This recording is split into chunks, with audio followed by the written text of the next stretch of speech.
அன்புக்குரிய மர்சி தொலைக்காட்சி நேயர்களே, மீண்டும் உங்கள் அனைவரையும் தவக்கால சிந்தனை என்ற பகுதியின் வாயிலாக சந்திப்பதில் மகிழ்ச்சி அடைகிறேன். இன்றைய தவக்கால சிந்தனையில் நாம் சிந்திக்கவிருக்கும் தலைப்பு தவக்காலம், புனிதர்களின் காலம். ஏன் தவக்காலத்தை புனிதர்களின் காலத்திற்கு நாம் ஒப்பிடுகின்றோம், காரணம் என்ன என்பதை இன்றைய புனிதர் நமக்கு மிகவும் அழகாக எடுத்துரைக்கின்றார். இன்றைய புனிதராக நாம் அல்லது நமது திரு அவை கொண்டாடுவது அருட்சகோதரி புனித ராணி மரியா. 1954ஆம் ஆண்டு 29ஆம் தேதி ஜனவரி மாதம் கேரளாவில் பிறந்த இந்த அருட்சகோதரி ஆண்டவரின் பால் அதீத அன்பால் ஈர்க்கப்பட்டு அருட்சகோதரியாக தன்னை முழுமையாக பிரான்சிஸ்கன் கிளாரட் சபையிலே தன்னை இணைத்து கொண்டவர். அந்த பிரான்சிஸ்கன் கிளாரட் சபையிலே இவர் ஒரு ஆசிரிய பணியைத்தான் மேற்கொண்டிருந்தார். 1992ஆம் ஆண்டு மே மாதம் மத்திய பிரதேசத்தில் உள்ள உதய்பூர் என்ற ஊரில் அவர் அந்த ஆசிரிய பணியை மேற்கொண்டிருக்கும் பொழுது ஒரு சில அநீதிகளை, சமுதாய அவலங்களை அவர் கண்டித்ததன் விளைவாக 1992ஆம் ஆண்டு 25ஆம் தேதி ஜனவரி மாதம் அவர் கொடூரமாக ஒரு சில மனிதர்களால் கொல்லப்பட்டார். பிரியமானவர்களே, ஒரு ஆசிரிய பணிக்காக அந்த உதய்பூர் என்ற அந்த ஒரு சிறிய கிராமத்திலே உழைத்து கொண்டிருந்த ராணி மரியாவுக்கு ஏன் சமுதாய அவலங்களை களைய வேண்டும், மக்களை நாம் உயர்த்த வேண்டும், அடித்தட்டில் இருக்கின்ற மக்களுக்கு வாழ்வு கொடுக்க வேண்டும் என்ற அந்த தாகம் எவ்வாறு ஏற்பட்டது என்பது அவருக்கும் கடவுளுக்கும் உள்ள ரகசியம் என்று தான் சொல்ல வேண்டும்.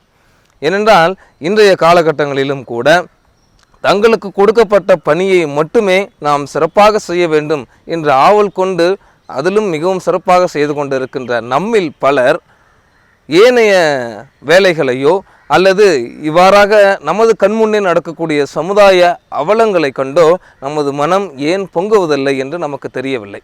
ஆனால் அருட்சகோதரி ராணி மரியா என்பவர்கள் அந்த ஆசிரிய பணியை மேற்கொண்டிருக்கும் பொழுதே இந்த மக்கள் இவ்வாறு துன்பப்படுகின்றார்களே, கடனுக்கு மேல் கடன் வாங்கி ஒரு பெரு முதலாளிகளிடம் மாட்டிக்கொண்டு தங்களது வாழ்வையும் மகிழ்வையும் பொருளாதாரத்தையும் அல்லது வாழ்வாதாரத்தையும் இழந்து அவர்கள் முழுவதுமாக துன்பப்பட்டு கொண்டிருந்த அந்த அவலங்களை அவர் கண்டார்.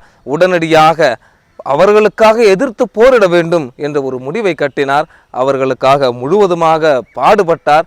இறுதியிலே நமது ஆண்டவர் இயேசுவை போன்று அவரும் கொடூரமாக கொல்லப்பட்டார், மறைசாட்சியாக ஆனார்.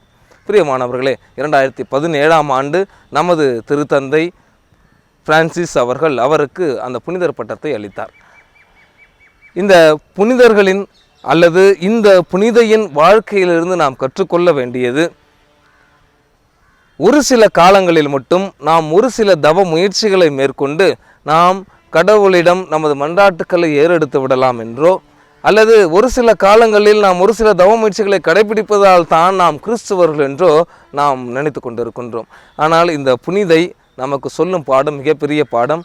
மிகவும் குறிப்பாக அவர் இறந்த பிறகு அவரது பெற்றோர்களிடம் கேட்ட பொழுது எவ்வாறு ஒரு ஆசிரிய பணிக்காக தன்னையே அர்ப்பணித்து கொண்ட அந்த அருட்சகோதரி அந்த சமுதாய அவலங்களை ஏன் அவர் களைந்தார், எதற்காக அந்த அடித்தட்டு மக்களுக்காக அவர் பாடுபட்டார், என்ன காரணம், எப்படி அவருக்கு அந்த மன துணிவு கிடைத்தது என்று கேட்டவுடனேயே அவர்கள் கூறினார்கள், எனது மகள் சிறு வயதிலிருந்தே பலவித தவ முயற்சிகளில் ஆர்வமுடையவர், பல்வேறு தவ முயற்சிகளை சிறு வயதிலிருந்தே மேற்கொண்டவர்.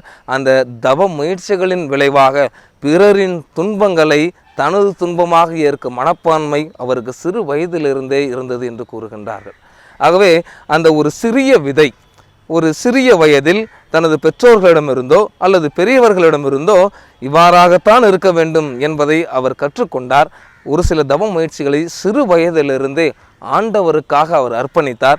அதன் விளைவாக இன்று பார்ப்போற்றும் புனிதராக நம்மிடையே வலம் வந்து கொண்டிருக்கின்றார்.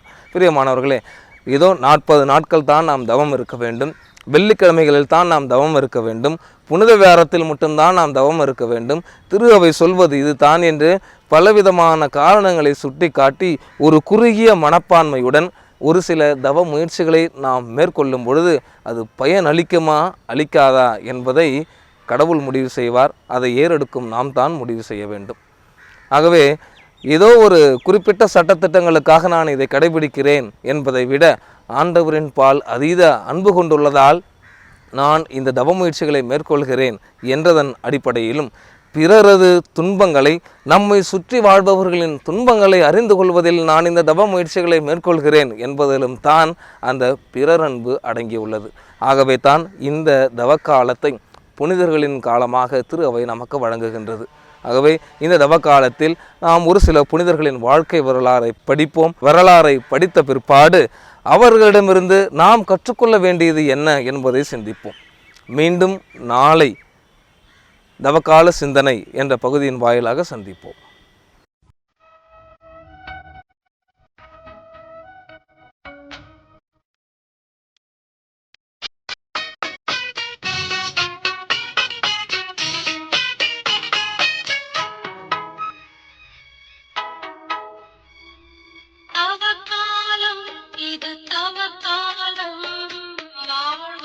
மலர்ந்திடும் மறுகாலம் அவகாலம் இது தவகாலம் வாழ்வுகள் மலர்ந்திடும் மறுகாலம்.